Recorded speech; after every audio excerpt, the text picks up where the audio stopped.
Here's the exact 3 steps you need to take to lose 5 pounds in the first week. Now, this isn't some crash diet, some bullshit, carnivore, vegan, whatever the fuck else everyone is pushing these days around dietary, fads. This is just easy stuff that you can do to essentially make the process easier for you down the line and to actually make long-term change.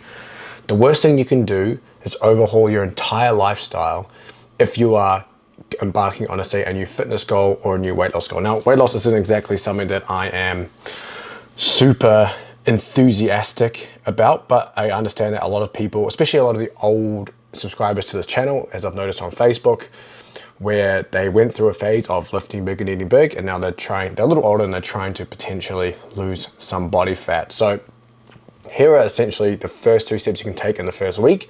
That is easy. It's not going to have to overhaul your entire lifestyle, which means it's actually sustainable. You can build habits initially, and then you can just snowball from there, which will actually lead to improved adherence to your weight loss goals or fat loss goals, instead of going from maybe only doing a few different things to entirely overhauling your diet and your lifestyle, which will never ever work. Trust me. So let's go through the first step, and that is to swap all your full sugar drinks for 0 calorie options. So if you drink juice, various sodas, whatever else that comes in in calorie form, you're just going to swap those for the 0 sugar, 0 calorie options. You know them all: Diet Cokes, Coke Zeros, Sprite Zeros, 0 calorie juice. I think they also have now. There's like a billion options for those. That is the first thing you're going to do. Now, if you don't actually drink any of this stuff anyway, then you can ignore that. But that is the number one thing if you are already consuming a lot of stuff. Even coffee, where a lot of people have coffee in the morning, but they add creamer and things like that. You want to swap those for the 0 calorie options. Number 2, the second thing you're going to do is do the same thing, but with condiments. And this is where things can get sneaky, where you're starting to add ketchup, mayo, or whatever else to your foods without measuring it. And it can add a few hundred extra calories every day as you're doing that. So you're going to swap your higher calorie condiments, usually they're typically higher in fat, for the lower calorie options. Now, there are sauces you can use that are just 0 calorie generally, so things like that are vinegar based. So just your yellow mustards, your hot sauces typically, obviously just make sure you're picking ones that are just purely hot sauce and doesn't have other stuff in them. Those two are pretty much your go-tos if you're looking for something tasty that is just already going to be low or 0 calorie. And then obviously you have options like they now have like no or low fat ranches and salad dressings. They have like low sugar ketchups. They have no sugar barbecue sauces now too. So you've got so many options now to change those condiments. And essentially that's just going to already cut an extra few hundred calories out of your day. So if you're already drinking, say, I don't know, a full sugar Coke, or you're having cream in your coffee in the mornings, and then you're adding maybe sauce to your meals a couple of times a day, you just making that quick change, just like that, you will start to shift some weight as you go through your week. The third thing you're gonna do, and this might be the one, the bigger change you'll make, but still not crazy.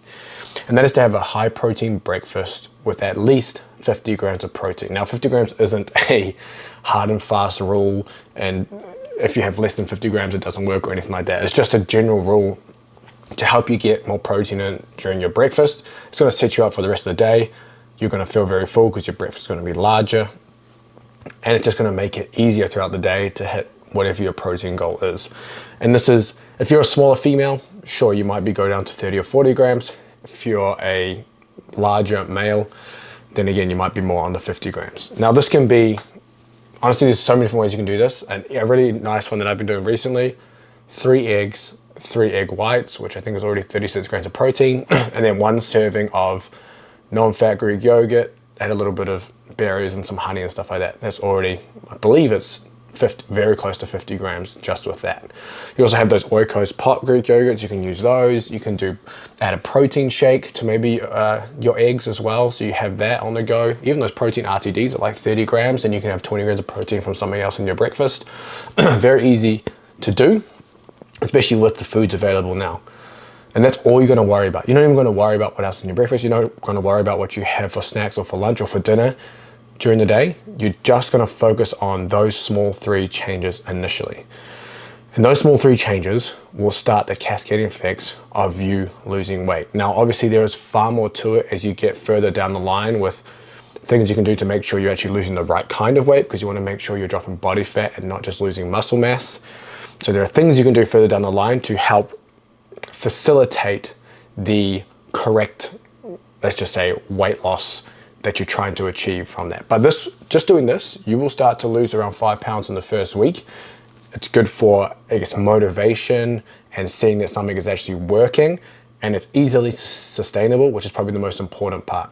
Once you've done that and you've solidified this, maybe you do this for 2 weeks, then you can look to maybe, okay, I have my 50-gram protein breakfast. Maybe now I'm going to make sure my next snack is also something quote unquote healthy, or maybe your lunch is prepared from home. So then now you got 2 meals done instead of just 1. And this way you can start to snowball these habits as you go forward. Maybe now you're going to start going on morning or evening walks. Maybe now you're hitting the gym harder, whatever it is. But just don't do all this at once. You see too many times someone, maybe they've gotten out of, say, their fitness lifestyle, they don't do as much, and then suddenly they go, okay, I'm going to go to the gym 4 or 5 times a week, I'm going to do cardio 3 times a week, I'm going to eat 4 or 5 clean, quote unquote, clean meals a day, and I'm going to make sure I drink 3 liters of water a day. And they stack all these things on the first day. The first day, perfect. And then it gets to the second day and it's like, oh, you know, this is a lot. I don't want to get up this early. I don't want to do this. I haven't prepared this, so I'll just go and eat this thing. And then it just falls off the wagon within 3 days. And you've probably done something very similar. I know we all have. So this is just a way to be able to combat that and actually make a long-term change that is going to matter. And it doesn't matter if you have a busy lifestyle, you have kids like we do, you run businesses, it's not going to take time away from everything else you're doing, because it is such a simple change. And that's what I really want to get through in this video. So if you have any questions, whether it's on fat loss, whether it's on training, nutrition, whatever it is, throw it down in the comments so I can answer it in the next video for you, and I'll see you there.